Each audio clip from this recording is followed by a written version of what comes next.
جمال مصطفیٰ یا نظر طیبہ کی گلیوں. بسم اللہ الرحمن الرحیم. الحمدللہ رب العالمین والعاقبۃ للمتقین والصلاة والسلام علی سید الانبیاء والمرسلین وعلی آلہ واصحابہ وازواجہ واہل بیتہ وذریاتہ اجمعین. اعوذ باللہ من الشیطان الرجیم. بسم اللہ الرحمن الرحیم. ان اللہ وملائکتہ یصلون علی النبی یا ایہا الذین آمنوا صلوا علیہ وسلموا تسلیما. اللہم صلی علی محمد النبی الامی وعلی آلہ وسلم. بسم اللہ الرحمن الرحیم. رب اشرح لی صدری ویسر لی امری واحلل عقدۃ من لسانی یفقہوا قولی. بسم اللہ الرحمن الرحیم. وقل جاء الحق وزہق الباطل ان الباطل کان زہوقا. آج ہم اپنا درس نمبر 14 پڑھیں گے، جس کا آغاز سلسلہ ترغیب و ترہیب سے ہو رہا ہے، اور اس کا عنوان ہے درود و سلام کی فضیلت. آئیے آغاز کرتے ہیں. بسم اللہ الرحمن الرحیم.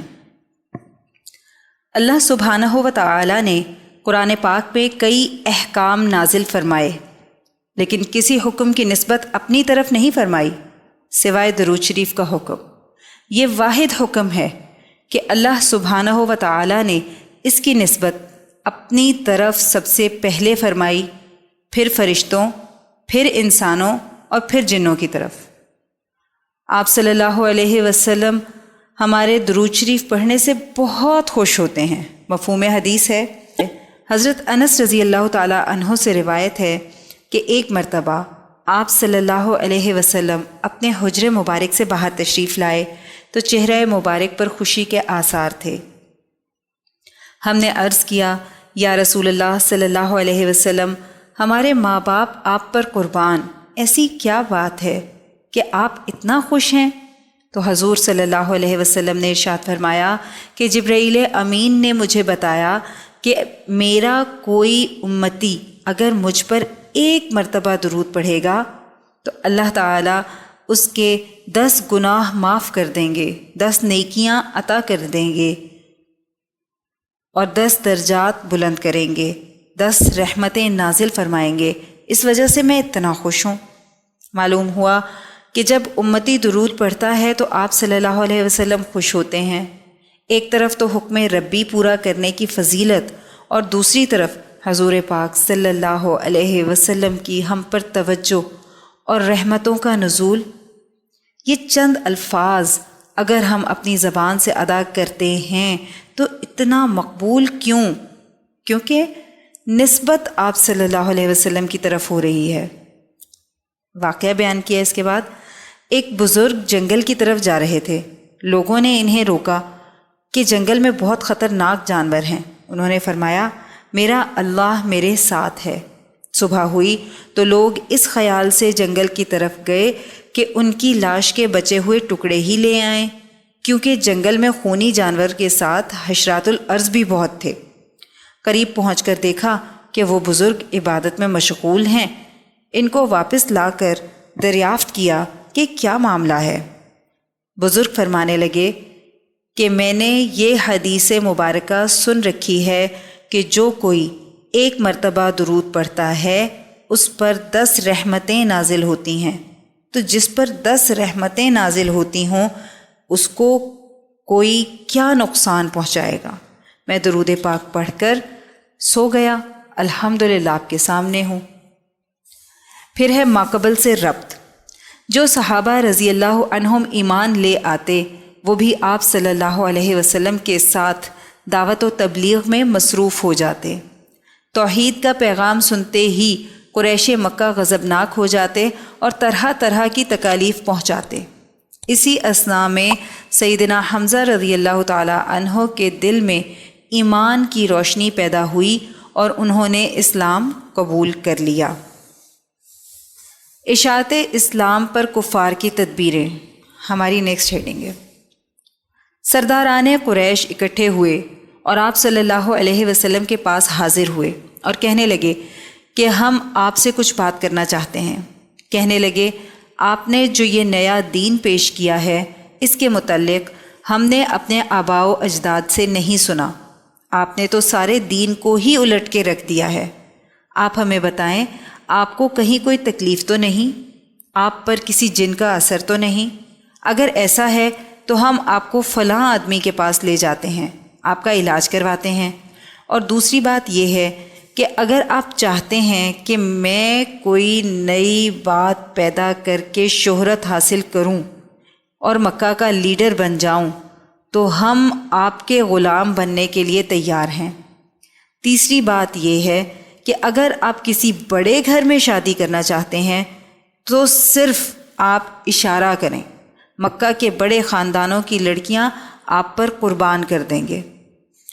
جب وہ اپنی بات سناتے رہے تو رحمت عالم صلی اللہ علیہ وسلم کا یہ بھی ایک خلق تھا کہ دشمن کی بھی بات کو فوراً نہیں ٹوکا کرتے تھے۔ آپ صلی اللہ علیہ وسلم نے ان کی ہر بات سنی اور فرمایا اور کچھ کہنا چاہتے ہو؟ انہوں نے کہا بس یہی بات ہے کہ ہمارے خداؤں کی برائی کرنا چھوڑ دو۔ آپ صلی اللہ علیہ وسلم نے فرمایا مکہ والو سنو، اگر تم میرے داہنے ہاتھ پر سورج اور بائیں ہاتھ میں چاند لا کر بھی رکھ دو تو میں ان کو ٹھوکر مار سکتا ہوں، مگر اللہ کی توحید کو نہیں چھوڑ سکتا۔ ولید بن مغیرہ کی تدبیر بھی ناکام۔ Next heading. اب مشرکین مکہ کو یہ تکلیف شروع ہوئی کہ جو شخص آپ صلی اللہ علیہ وسلم کے قریب جاتا وہ مسلمان ہو جاتا، محبت رکھنے والے قریب ہو جاتے اور بغض رکھنے والے صرف تدبیریں کرتے رہتے۔ وہ سوچنے پر مجبور ہو گئے کہ آپ صلی اللہ علیہ وسلم کے پاس نہ پیسہ ہے نہ قوت ہے۔ اسی دوران ولید بن مغیرہ سرداران قریش کے پاس گیا اور کہنے لگا کہ میں وہاں جا کر دیکھتا ہوں اور پھر حقیقت حال آ کر بتاتا ہوں۔ اس نے آپ صلی اللہ علیہ وسلم کے پاس جا کر وہی ساری باتیں دہرائیں جو سرداران قریش آپ صلی اللہ علیہ وسلم سے کر چکے تھے۔ جب ولید نے اپنی بات ختم کی تو آپ صلی اللہ علیہ وسلم نے قرآن کی صورت حامیم سجدہ پڑھنی شروع کی۔ جب اس آیت پر پہنچے جہاں قوم عاد پر عذاب آنے کا ذکر ہے کہ انہوں نے اپنے نبی کو جھٹلایا تو ان پر عذاب آیا، ولید کہنے لگا میں آپ کو اللہ کی قسم دیتا ہوں، آپ کو ہماری رشتہ داری کی قسم، آگے نہ پڑھیں، اب مزید مجھ سے نہیں سنا جا سکتا۔ ولید وہاں سے فوراً اپنے گھر چلا گیا۔ دارالندوہ میں سرداران قریش ولید کا انتظار کرتے رہے اور کہتے تھے کہ معلوم ہوتا ہے ولید پر بھی اللہ کے نبی کا اثر ہو گیا ہے۔ پھر ابو جہل ولید کے گھر پہنچا اور کہنے لگا کہ تمہیں کیا ہو گیا ہے کہ تم نے بھی ان کا دین اختیار کر لیا ہے اور آباء و اجداد کے دین کو چھوڑ دیا ہے؟ ولید کہنے لگا چھوڑو ان باتوں کو، وہ جادوگر نہیں ہے کیونکہ میں سب سے زیادہ جادوگروں کو جانتا ہوں۔ کہنے لگا وہ کاہن بھی نہیں کیونکہ کاہن تو گندے، پلید اور ناپاک ہوتے ہیں، اور محمد صلی اللہ علیہ وسلم کا ناپاکی سے کوئی تعلق نہیں۔ ابو جہل کہنے لگا وہ شاعر ہیں، تو ولید کہنے لگا کہ شعراء کے کلام کو میں سب سے زیادہ جانتا ہوں۔ ولید کہنے لگا جو وہ کہتا ہے سچ ہے، اور قرآن میں جو اس نے میرے سامنے پڑھا ہے اس میں ایسی مٹھاس تھی کہ مجھے ایسا لگا کہ کہیں ہم پر اب عذاب ہی نازل نہ ہو جائے۔ پھر ابو جہل کہنے لگا کہ لگتا ہے تم بھی ان کی باتوں میں آ گئے ہو۔ ابو جہل ولید کو غیرت دلانے لگا تو ولید نے کہا نہیں، میں اپنے آبائی دین پر ہی ہوں۔ ابو جہل نے اس لیے کہا کہ جو حضور صلی اللہ علیہ وسلم کے پاس جا کر قرآن سنتا ہے وہ انہی کا ہو جاتا ہے، اور کیسے نہیں ہو سکتا جب کلام اللہ کا ہو اور لسان محمد صلی اللہ علیہ وسلم کی۔ جب کوئی اچھا قاری قرآن پڑھتا ہے تو انسان کا دل جھوم جاتا ہے۔ پھر سوچیں کہ وہ لوگ کتنے خوش نصیب ہوں گے جنہوں نے اللہ کا قرآن لسان محمد صلی اللہ علیہ وسلم سے سنا ہوگا۔ حضرت ابو ذر رضی اللہ تعالیٰ عنہ کا قبول اسلام، نیکسٹ ہیڈنگ ہے ہماری۔ حضرت ابو ذر رضی اللہ تعالیٰ عنہ بڑے عابد اور زاہد تھے، اور یہ ان صحابہ میں سے تھے جو آج کا کھانا کل کے لیے رکھنے کو جائز نہیں سمجھتے تھے۔ اتنا توکل تھا کہ کہتے تھے کہ مسلمانوں کو کیا ضرورت ہے کہ کل کے لیے کھانا بچا کر رکھیں۔ حضرت ابو ذر رضی اللہ تعالیٰ عنہ فرماتے ہیں کہ مجھے اطلاع ملی کہ ایک نبی مبعوث ہوئے ہیں جن کا نام محمد صلی اللہ علیہ وسلم ہے۔ حضرت ابو ذر رضی اللہ تعالیٰ عنہ کے بھائی کا نام انیس تھا۔ دونوں بھائی بڑے شعراء میں سے تھے۔ عربوں میں اس وقت فصاحت و بلاغت تھی اور یہ ان کی گھٹی میں تھی۔ ہر نبی کا معجزہ زمانے کے حالات کے اعتبار سے، نیکسٹ ہیڈنگ ہے۔ علماء فرماتے ہیں کہ تمام انبیاء علیہم السلام کو جو معجزے عطا کیے گئے وہ زمانے کے حالات کے اعتبار سے تھے۔ حضرت موسیٰ علیہ السلام کے زمانے میں جادو کا شہرہ تھا تو عصا اور ید بیضا عطا کیے گئے۔ حضرت عیسیٰ علیہ السلام کے زمانے میں طب کا شہرہ تھا تو برس زدہ کو ٹھیک کرنا، نابینا کو بینا کرنا ان کا معجزہ تھا۔ آقا کریم صلی اللہ علیہ وسلم کا زمانہ مبارک آیا تو دنیا ایک معراج پر پہنچ چکی تھی۔ فصاحت و بلاغت کا یہ عالم تھا کہ شعراء اپنے کلام کو لکھ کر کعبے کے دروازے پر لٹکا دیتے تھے کہ کوئی ہے ایسا جو ہماری رجز، نظم، نثر کا جواب دے سکے، اس کا مقابلہ کر سکے۔ لیکن قرآن پاک کی فصاحت و بلاغت کا مقابلہ ان شعراء کے کلام نہ کر سکے اور نہ کر سکتے ہیں۔ یہ ایسا معجزہ ہے کہ اگر کسی صحرا میں رکھ دیا جائے اور کوئی بتانے والا بھی نہ ہو تو بھی ہر پڑھنے والے کو یقین ہو جائے گا کہ یہ مخلوق کا کلام نہیں۔ ایک واقعہ بیان کیا گیا ہے۔ قیس ایک شاعر تھا۔ کسی وجہ سے بادشاہ نے اس کو قید کر لیا اور اس کو سزائے موت دی گئی۔ جب دو سپاہی اس کو سزا دلوانے لے جا رہے تھے، اس وقت آخری وصیت شاعر نے سپاہیوں سے کی کہ میرے گاؤں میں میری 2 بیٹیاں ہیں، ان کو جا کر صرف یہ کہہ دینا، یا ابنتا قیس انا اباکم۔ سپاہی سوچنے لگے کہ یہ آخر کیا کہہ رہا ہے، اس جملے کا کوئی مطلب تو نہیں۔ خیر، اس کو سزائے موت دے دی گئی۔ پھر اس گاؤں میں ان 2 سپاہیوں کا گزر ہوا۔ پتہ چلا کہ قیس کی بیٹیاں یہاں رہتی ہیں۔ سپاہی ان لڑکیوں کے پاس گئے۔ سپاہیوں نے یہ نہیں کہا کہ تمہارے والد کو قتل کر دیا گیا ہے، ورنہ ان لڑکیوں کو صدمہ پہنچتا۔ بس یوں کہا کہ تمہارے والد کا یہ پیغام ہے، یا ابنتا قیس انا اباکم۔ دونوں میں سے ایک لڑکی آگے بڑھی اور ایک سپاہی کا سر قلم کر دیا۔ دوسرا سپاہی بھاگا اور بادشاہ کے پاس پہنچا۔ بادشاہ نے اس لڑکی کو طلب کیا کہ تم نے یہ کیا کیا؟ اس لڑکی نے کہا کہ اس نے میرے والد کی وصیت سنائی۔ ایک مصرے میں اور دوسرے مصرے میں یہ بات پوشیدہ تھی کہ یہ دونوں سپاہی میرے قتل کے ذمہ دار ہیں۔ یعنی اس وقت کے شعراء کلام کے ذریعے پوشیدہ بات کرتے تھے، اتنی فصاحت و بلاغت کا چرچا تھا۔ خیر، انیس حضرت ابو ذر غفاری رضی اللہ تعالیٰ عنہ کے بھائی مکہ آئے۔ انہیں پتہ چلا کہ ایک نبی ہیں جن کا نام محمد صلی اللہ علیہ وسلم ہے۔ جب وہ واپس لوٹے تو حضرت ابو ذر غفاری رضی اللہ تعالیٰ عنہ نے اپنے بھائی سے کہا کہ کوئی کام کی خبر تو لے کر نہیں آئے۔ آپ صلی اللہ علیہ وسلم سے براہ راست کلام کرتے تو پتہ چلتا کہ شاعر کا کلام ہے یا واقعی اللہ کا کلام ہے۔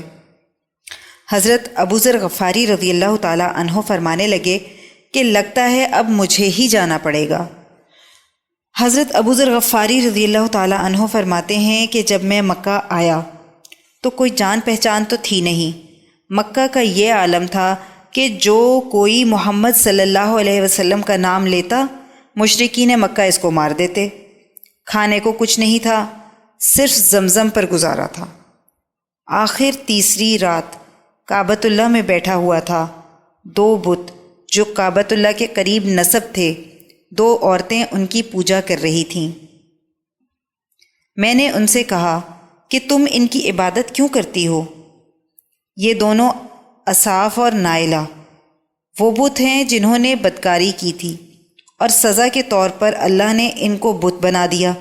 وہ عورتیں چیخنے چلانے لگیں کہ ایک شخص ہمارے بتوں کے متعلق ایسی باتیں کر رہا ہے۔ اسی اثناء میں آپ صلی اللہ علیہ وسلم اور حضرت ابوبکر صدیق رضی اللہ تعالی عنہ کی ملاقات ان عورتوں سے ہوئی۔ عورتوں نے تمام ماجرا سنایا۔ آپ صلی اللہ علیہ وسلم سمجھ گئے کہ ضرور کوئی حق کی طلب میں آیا ہے۔ آپ صلی اللہ علیہ وسلم اور حضرت ابوبکر صدیق رضی اللہ تعالی عنہ حضرت ابو ذر غفاری رضی اللہ تعالی عنہ کے پاس تشریف لائے۔ ابو ذر غفاری رضی اللہ تعالی عنہ نے آپ صلی اللہ علیہ وسلم سے پوچھا کہ آپ کون؟ فرمایا انا رسول اللہ صلی اللہ علیہ وسلم۔ حضرت ابو ذر غفاری رضی اللہ تعالی عنہ نے فرمایا کہ میں آپ کا ہی انتظار کر رہا تھا۔ آپ صلی اللہ علیہ وسلم نے فرمایا کہ تمہیں کفار قریش بڑی تکلیفیں پہنچائیں گے، ابھی تم کچھ ظاہر نہ کرنا، کل ہم اسی جگہ پر آئیں گے، تم ہمارے ساتھ چلنا، لیکن تھوڑا دور رہ کر، تاکہ کسی کو پتہ نہ چلے، اور جس مکان میں ہم جائیں اسی میں آ جانا، ہم وہیں بیٹھ کر بات کریں گے۔ دوسرے دن آپ صلی اللہ علیہ وسلم حضرت ابو ذر غفاری رضی اللہ تعالی عنہ کو لے کر دار ارقم تشریف لے گئے۔ صفا کی پہاڑی کی جہاں ابتدا ہوتی ہے وہاں یہ مکان تھا۔ لسان محمد صلی اللہ علیہ وسلم سے قرآن کریم سنا اور وہ اسلام لے آئے۔ سیدنا حمزہ اور سیدنا عمر رضی اللہ تعالی عنہ بھی اسی جگہ اسلام لائے تھے۔ درس کے آخر میں ہمارے پاس ہے سلسلہ ترغیب و ترہیب، جس کا عنوان ہے جنت میں اللہ رب العزت کی لقاء کا منظر۔ لقاء کہتے ہیں ملاقات کو، عربی لفظ ہے ملاقات کے لیے۔ حدیث مبارکہ کا مفہوم: جو شخص اللہ سبحانہ و تعالی کی لقاء کو محبوب رکھتا ہے، یعنی اللہ سبحانہ و تعالی کی ملاقات کو محبوب رکھتا ہے، اللہ سبحانہ و تعالی بھی اس کی ملاقات کو محبوب جانتے ہیں۔ اور جو شخص اللہ سبحانہ و تعالی کی ملاقات کو ناپسند جانتا ہے، اللہ سبحانہ و تعالی بھی اس کی ملاقات کو ناپسند فرماتے ہیں۔ حدیث کا مفہوم ہے کہ جنت کی لڑکیوں کا تھوک نہیں ہوگا، اگر تھوک ہوتا تو حدیث میں آتا ہے کہ سارے سمندر اس تھوک سے شہد سے بھی زیادہ میٹھے ہو جائیں۔ اس کے سر کے بال سر کی چوٹی سے پاؤں کی ایڑی کا بوسہ لے رہے ہوں گے۔ جب وہ سر ہلائے گی تو بال گھومیں گے، جس سے جنت میں بجلیاں چمکیں گی اور خوشبو پھیل جائے گی۔ جب وہ ایک قدم اٹھائے گی تو ایک قدم کے ساتھ 1,00,000 ناز و نخرے دکھائے گی۔ اللہ سبحانہ و تعالی جنت کی لڑکیوں سے عرض کریں گے، سناؤ۔ سب ان کا سر سنیں گے تو جنت والے جنت کو بھول جائیں گے۔ سب سے کم دورانیہ 70 سال کا ہوگا۔ پھر اللہ سبحانہ و تعالی فرمائیں گے کہ کیسا لگا؟ جنتی کہیں گے بہت اچھا لگا۔ اللہ تبارک و تعالی فرمائیں گے مزید سننا چاہتے ہو؟ پھر اللہ تعالیٰ فرمائیں گے یا داؤد تعال علی المنبر۔ داؤد علیہ السلام کی آواز معجزہ تھی، زبور پڑھتے تھے تو پہاڑ بھی جھومتے تھے۔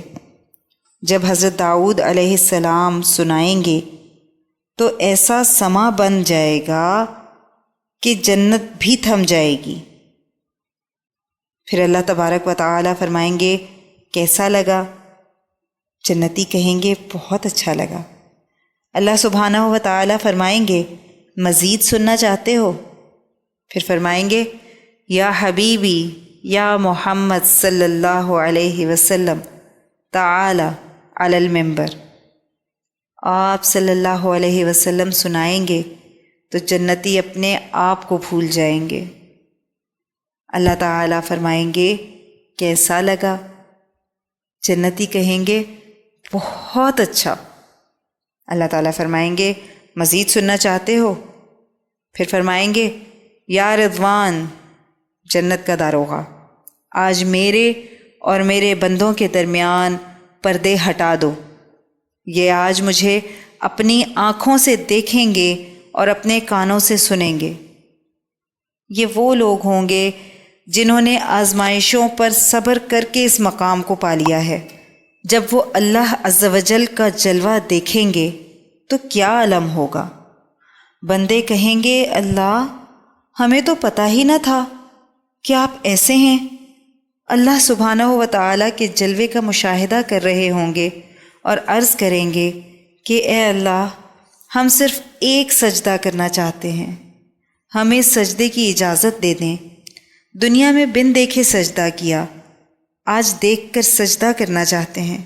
اللہ سبحانہ و تعالیٰ فرمائیں گے دنیا میں تم بندے تھے، میں آقا تھا، جنت میں تم میرے مہمان ہو اور میں میزبان، اور مہمان سے کام نہیں لیا جاتا۔ پھر اللہ تبارک و تعالی جنتیوں کی دل جوئی کے لیے اپنا کلام سنائیں گے۔ سبحان اللہ۔ یہاں ہمارا درس نمبر 14 مکمل ہوا۔ آئیے دعا کر لیتے ہیں۔ اللہم صلی علی محمد النبی الامی وعلی آلہ وسلم۔ اے اللہ، ہماری اس کاوش کو قبول فرمائیں اور اس کو ہماری بخشش کا ذریعہ بنا دیں۔ اس کو قیامت تک امت کے لیے ہدایت اور عشق نبی صلی اللہ علیہ وسلم کا ذریعہ بنا دیں۔